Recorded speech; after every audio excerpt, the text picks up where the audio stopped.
Well, hello, hello. Welcome back to Divorce Happens, the podcast where we support you before, during, and after divorce with education, inspiration, a little bit of laughter, because as we know, divorce happens and then you start fresh. And we're here with one of our fresh starts experts, Chelsea Kim Long, who is a dear friend of mine. And I'm so excited to have her here today. And we will definitely be having her on again and again because Chelsea does something that a lot of people don't realize that they need help with during, before, and after a divorce. So, Chelsea, what do you do? Who are you? Hey, I'm a writer, I'm a content creator, I'm an extremely online person. You can find me on Instagram threads.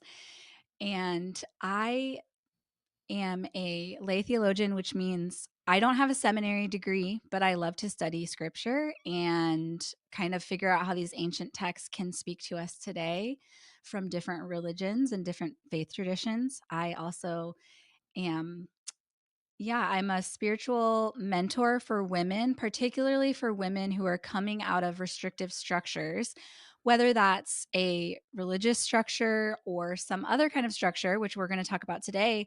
Marriage can be a constricting Mhm. structure that women Mhm. need to break free from. So I'm excited to be here today to talk about some spiritual practices for Yeah. women during divorce. Yeah, I am so excited to chat about this and dig into it. So, I think having gone through my own divorce, when you go through a divorce, you really have to like shelve anything else in your soul that is not focused on just surviving that divorce. And then when you come out of that divorce and the papers are signed or you're living by yourself, with your kids for the first time, you lose the sense of the universe around you. And I remember for me, my way of kind of reconnecting with my spirituality was painting and plants. I bought a lot, way too many indoor plants.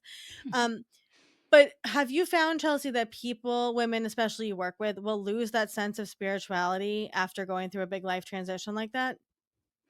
Absolutely. As you were talking, I haven't gone through divorce myself, but for me, my entry into motherhood, when Mm, you're talking about your divorce, I felt a lot of resonance in the severity and complexity of that experience and kind of that narrow focus. You go into this survival mode yeah, where you're just putting one foot in front of another. And so I can relate to that experience. So I think that's really common. I think with divorce, it's a complete identity shift too. right. So I think you can have the experience of going through it, survival mode. It's extremely emotionally distressing and painful. And, you're grieving, even if it's the right decision. And then when you stumble out of it, it's almost like you're a new person. So I do want to Mm, validate it's a huge identity shift because for however long you were in that marriage, you were identifying as a certain way and as carrying certain roles and being looked at as in a certain way by yeah, society. And yeah. so I just want to validate that all of those emotions, confusion, grief, anger are all so normal. So that's kind of my first piece of advice is as much as you can. It's so painful because it's so uncomfortable, and so much of society has conditioned us to wanna shove down those emotions, but I encourage you when you can have the space to let those emotions come up and listen to them, to what they're telling you, because they can point you to the healing that you need. I love that. Why do you think it's so important for women, especially, to tap back into that side of themselves after something like a divorce? I think it's so important because, well, first of all, women are extremely powerful. Mm, And there are so many things in the world around us that want to try and convince us otherwise. And so when I think about these constricting structures, so many of them, and I'm not talking about even in the modern day, literally from the invention of religion and these institutions like marriage, a lot of the time the root actually is in dominating women. And so when we can find that strength, however you got there, to really tap back into yourself, mm, because again, we've been conditioned to make ourselves small, to kind of mold ourselves to fit into spaces. And again, this is not every person, not every yeah. marriage, but if you relate with that, I think that's why it's so important to get to know yourself, especially when you're Mm. navigating maybe a new identity. And for me, when I had that extreme experience of entering motherhood and feeling like I was a completely new person, there was something about it that as I work toward healing and wholeness, that's kind of how I like to look at it. It's like integrating all the parts of ourselves. It was a coming home. So that's something that I Mm. talk to a lot about women is coming home to yourself. And Mm. what I mean by that is probably, I'm going to say definitely, even if you were in a restrictive environment, you still had that little voice, whether you want to call it your inner knowing, Mm. your, I don't want to call it Gut conscience, but feeling. Yeah. kind of this, whether it's a feeling that shows up in your body, maybe it was like chronic anxiety being in the Mm. relationship. Maybe it was even some kind of like chronic pain, Yeah. like our Yeah. body, our emotions, our intuition will try to speak to us in any way that it thinks that we can listen. And so when you come out of something that has been constricting you, it might feel really overwhelming and you might be tempted to use your old strategy, which is just shoving it down. It's so uncomfortable.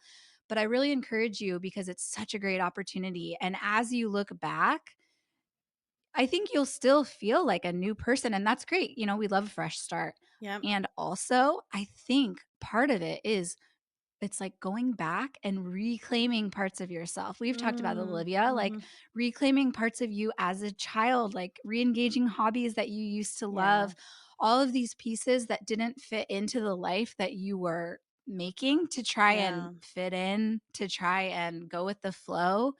You have this incredible opportunity to kind of go back and reclaim those things. And it might seem like a small thing, but it's actually huge because you're Mm. building self trust within your own self.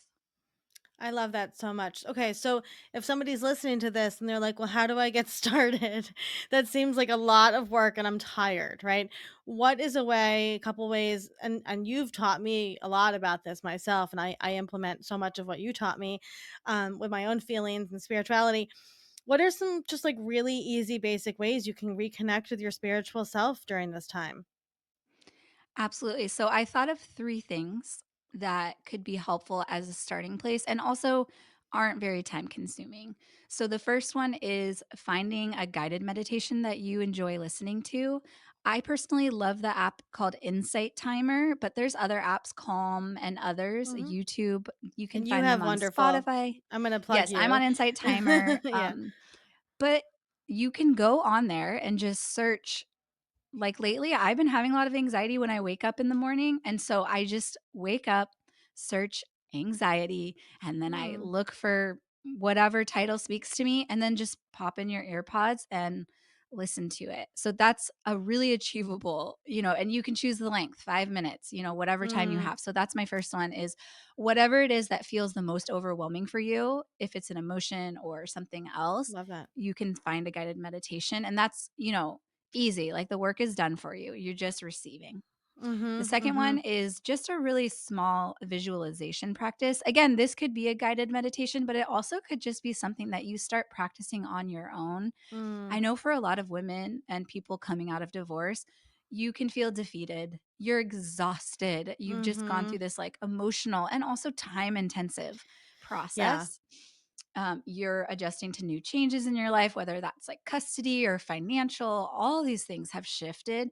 So, I want to invite you to do just a really simple visualization.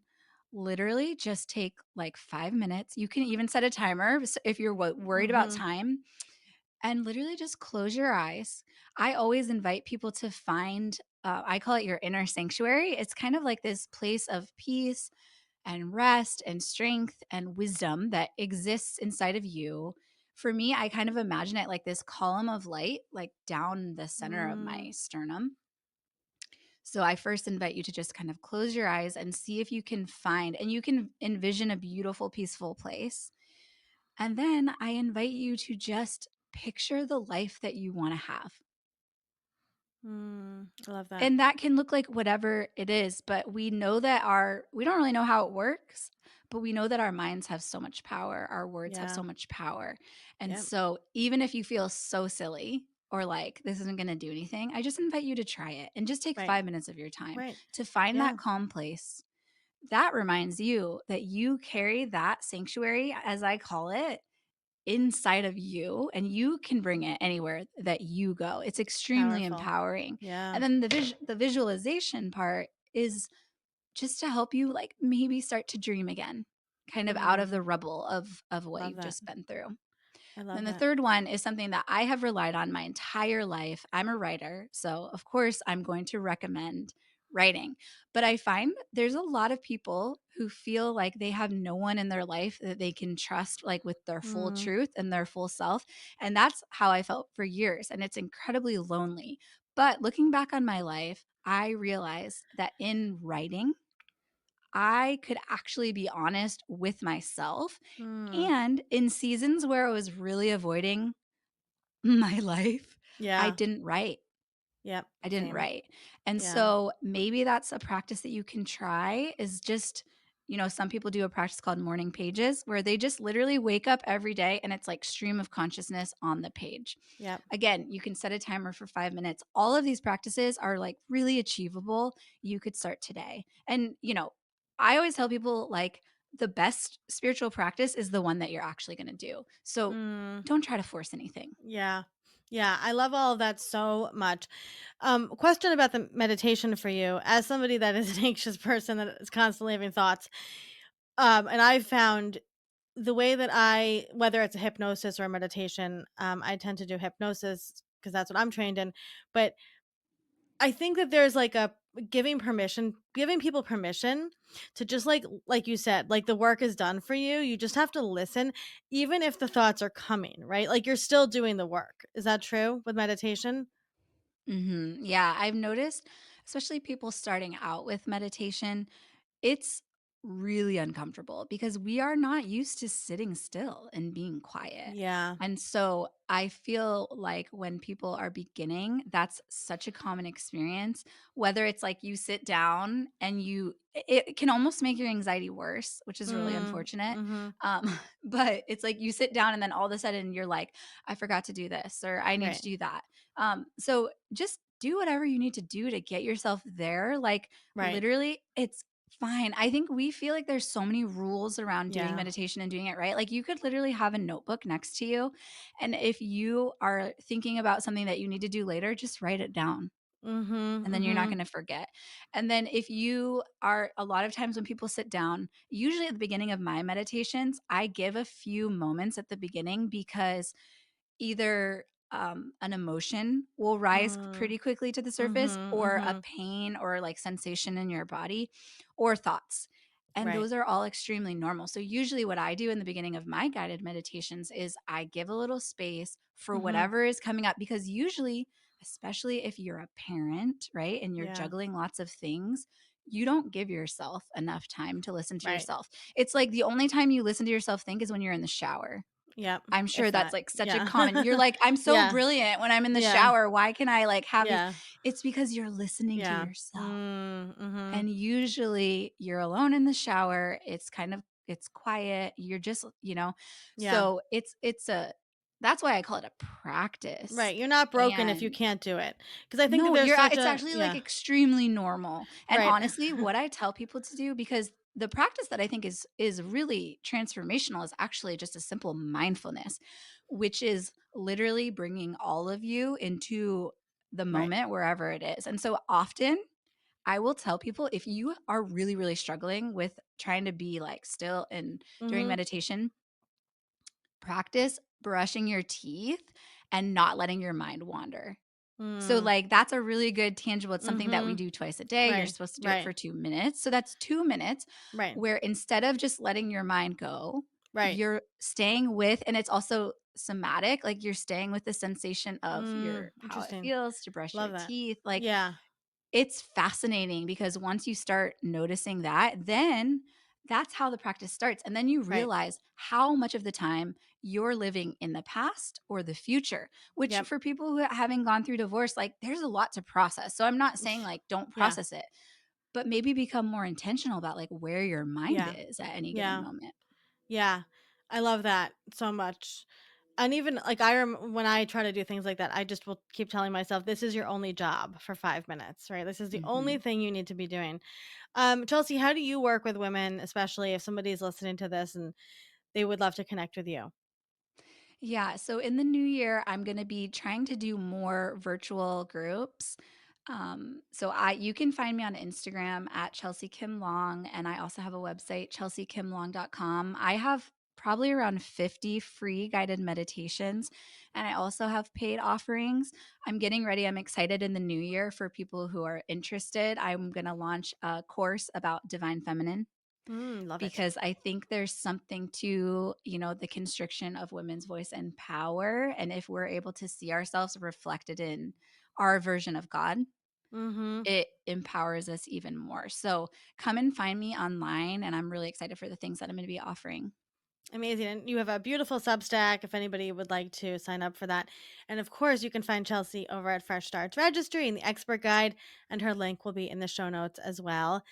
Before we let you go, Chelsea, if somebody is listening to this going through a divorce or considering a divorce, what would be some words of encouragement that you could leave them with? I really just want to say that everything that you're experiencing is so normal and you're not alone. And there is a way to a more peaceful place for you. It might take some work, but it's really valuable and worth your time, especially if you're kind of in this freshly liminal space Mm, of stepping out of a relationship. It's an amazing opportunity to recommit to yourself, to your healing and growth. And I'm excited that you're ready and here. I love that so much. Thank you so much, Chelsea. This was awesome.